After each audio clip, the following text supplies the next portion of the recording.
आप सभी का बहुत बहुत स्वागत। आज एक बहुत महत्वपूर्ण विषय पर आपसे चर्चा करने के लिए मैं यहां उपस्थित हूं।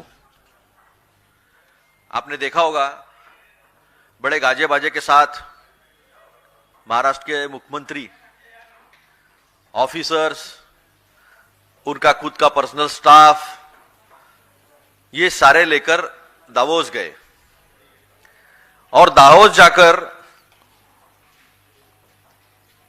ये वो बता रहे हैं कि 30 लाख करोड़ का इन्वेस्टमेंट महाराष्ट्र में आने वाले दिनों में आने वाला है। ये वर्ल्ड इकोनॉमिक फोरम की कॉन्फ्रेंस प्रतिवर्ष होती है जनवरी में। अभी आप देखिए 2023-24 में 3,60,000 करोड़ की इन्वेस्टमेंट की बात आई थी जब एकनाथ शिंदे जी मुख्यमंत्री थे। उनको हटाकर फिर देवेंद्र फडणवीस जी मुख्यमंत्री बने। 2024-25 में 15 लाख करोड़ की इन्वेस्टमेंट की बात कही और अभी 30 लाख करोड़ की बात कही है। मुझे बताइए, पूरे भाजपा के खेमे में इतना इफिशिएंट, इतना कार्यक्षम मुख्यमंत्री या नेता भाजपा में कोई है क्या, जिसने पूरी राजनीति महाराष्ट्र की अपने हाथ में ले रखी है और अर्थनीति में भी उसके बराबर आज भारत में बीजेपी के पास कोई नहीं है। तो क्या ये प्रधानमंत्री बनने के लिए 30 लाख करोड़ बताए जा रहे हैं? क्या ये जो इन्वेस्टमेंट आई है उस इन्वेस्टमेंट के पीछे बिटवीन द लाइंस क्या है, यह बताया गया है? अगर 30 लाख करोड़ का इन्वेस्टमेंट आ रहा है और पिछले 3 साल में अगर देख लिया जाए तो करीब करीब 50 लाख करोड़ का इन्वेस्टमेंट आया है, जो which is equal to Maharashtra GDP. इसका मतलब यह है, इतने इफिशिएंट है ये कि महाराष्ट्र सरकार पे जो 10 लाख करोड़ का कर्जा है वो भी खत्म हो जाएगा। किसानों की कर्जा माफी करनी है वो भी हो जाएगी। और हमारी जो लाड़की बहना है, आप क्या लाडली कहते हैं, मराठी में लाड़की बहन कहते हैं, तो लाडली बहना जो है उसको भी 2100 रुपए दे देंगे ये। तो बताओ ना, योगी जी है इतने एफिशिएंट, मोदी जी है इतने एफिशिएंट, और बाकी के मुख्यमंत्री के नाम तो जो राजनीति में है एक्टिव उनको भी पता नहीं क्या नाम है। तो हमारे देवेंद्र कितने इफेक्टिव है, जो उन्होंने बताया है उस पर से आप समझ सकते हो। लेकिन कुछ सवाल कांग्रेस के हैं इसमें। अभी तक जो आपने एमओयूज किए हैं, एमओयूज है ये,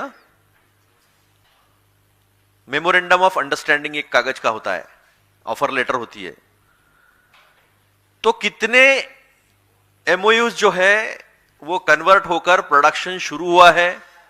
आपने जितने रोजगार निर्माण की बात कही थी, कितने रोजगार निर्माण हुए हैं और कितने लोगों को आपने लैंड पार्सल दिया है? हमारा चौथा और अहम सवाल है जो मैं आपके माध्यम से उन्हें पूछना चाहूंगा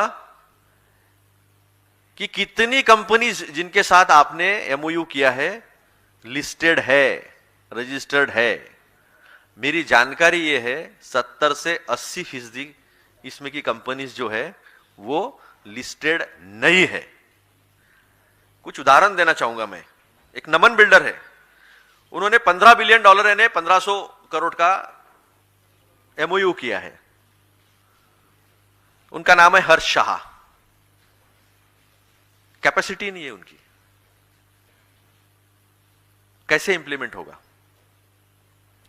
सौरभ बोरा है, उनका वर्थ है 4,500 करोड़ और उन्होंने एमओयू किया है 45,000 करोड़ का। भूलना मत, 45,000 करोड़ का किया है। अभी हमारे एक महाराष्ट्र के एक नासा से आए थे, काफी उनका नाम हुआ था। महाराष्ट्र के मेरे जो पत्रकार बंधु है वो जरूर उनको जानते होंगे। दराडे, बाड़ा साहेब दराडे नाम है उनका। वो मिल जाएंगे आपको मंत्रालय के इर्द गिर्द महाराष्ट्र के। उन्होंने 20,000 करोड़ का कोल गैसिफिकेशन का एमओयू किया था मेरे ही विदर्भ में, चंद्रपुर जिले में, भद्रावती में। उसका क्या हुआ? मानगांव, कोंकण, यहां 2500 एकड़ जमीन दीघी पोर्ट में है, वो अब तक बेच नहीं पाए। मेरे विदर्भ में 1000 एकड़ का टेक्सटाइल पार्क, जो फ्लैगशिप प्रोजेक्ट है देवेंद्र फडणवीस जी का, वो 3 साल में कुछ नहीं कर पाए हैं।